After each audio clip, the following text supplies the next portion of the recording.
Imagine this. You're walking down a quiet road at night.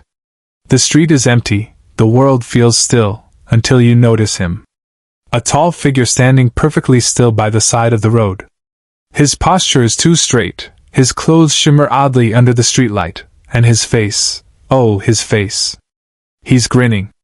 Not the kind of smile you see on a friendly neighbor or a stranger passing by. No, this grin is wide, frozen, unnatural, as though his face has been stretched too far. And as you lock eyes with him, you realize something terrifying. He isn't blinking. He isn't moving. He's just watching you. This is the legend of the Grinning Man, one of the strangest and most unsettling figures in paranormal history. He doesn't fit neatly into the category of alien, ghost, or demon, but somehow he feels like all three. Tonight, we're going to dive deep into this mystery. We'll trace the first encounters, explore the infamous story of Indrid Cold, break down the chilling theories, and ask whether the Grinning Man could still be out there today. But first, what do you think? If you saw a figure like that on a dark road, grinning at you without saying a word, would you walk closer? Or run the other way? Let me know in the comments, because I'm genuinely curious. The atmosphere of the 1960s. To understand the Grinning Man, we need to rewind to the 1960s, the era when he first appeared. Think about what was happening at the time. The Cold War was at its height, and people were living under constant fear of nuclear annihilation. The space race was pushing humanity beyond the Earth, and UFO sightings were reported almost daily. Conspiracy theories about government secrecy and Men in Black began to spread like wildfire. In short, people were primed to see something strange. And in the midst of all that paranoia and fascination with space, the Grinning Man walked into the story. Unlike the classic flying saucer aliens with big heads and black eyes, he looked almost human. Almost. And maybe that's what makes him scarier. Because ask yourself, what's creepier?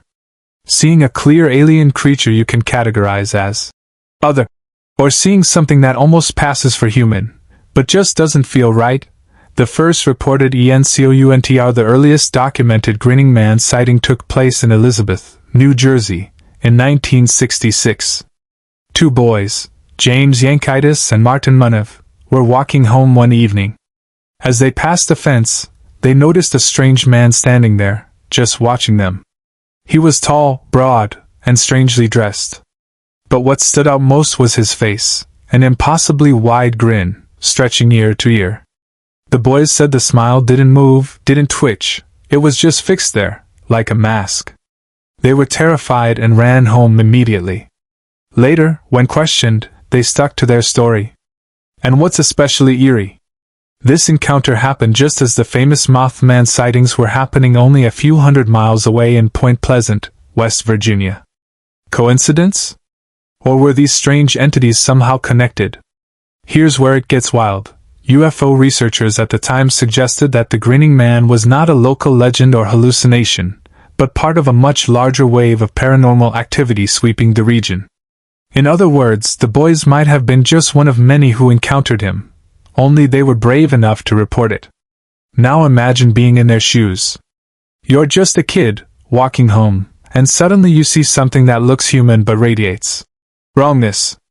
Do you stop and confront it, or do you run for your life like they did? The story of Indrid Cold, the most famous Grinning Man story, is tied to one name, Indrid Cold. On November 2, 1966, in Parkersburg, West Virginia, a traveling salesman named Woody Derenberger was driving home when his life changed forever. According to Woody, a large, glowing craft landed directly on the road in front of his truck. Out of it stepped a tall man in a shiny reflective suit. His hair was slicked back, his skin smooth, and yes, he was grinning. But this wasn't just a creepy encounter. Woody claimed the man communicated telepathically. He introduced himself as Indrid Cold, and said he came in peace. Here's where Woody's story gets even stranger. He claimed this wasn't the last he saw of Cold. Over the years, he insisted that Indrid Cold visited him multiple times. They talked about life on Cold's home planet, his family, and his people. Woody even wrote a book about it called Visitors from Llanillos, where he described Cold as almost friendly. Which is odd, because most Grinning Man encounters are anything but comforting. So what's going on here?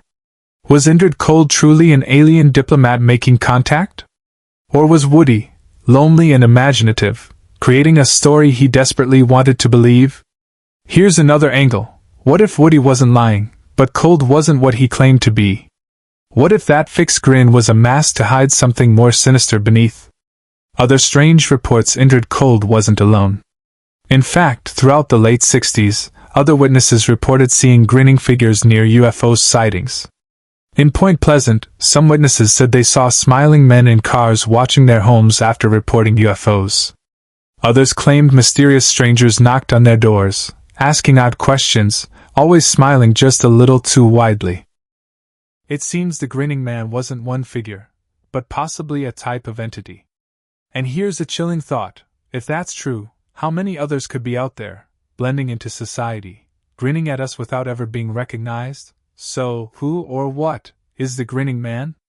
Let's break down the theories. Alien visitor. The obvious theory is that Indrid Cold and the Grinning Man are extraterrestrials. The smile could be an attempt to appear friendly, but since they don't fully understand human expressions, it ends up looking terrifying. Interdimensional traveler.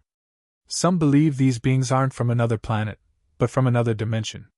This could explain why they seem almost human, like echoes from a parallel world. Psychological phenomenon. Skeptics argue the Grinning Man is just a case of hysteria or hallucination. Humans are wired to detect faces, and distorted faces trigger deep fear. Maybe people in the 1960s were projecting their Cold War anxieties onto this figure. Folkloric harbinger. Here's the scariest one. What if the Grinning Man is a harbinger, like the Mothman?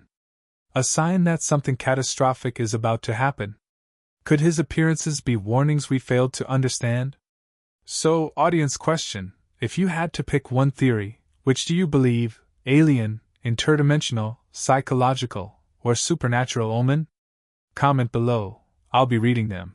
The Grinning Man has slipped into pop culture, sometimes quietly. In DC Comics, Indrid Cold appears as a villain. Horror films like The Smiling Man and Smile echo his creepy presence.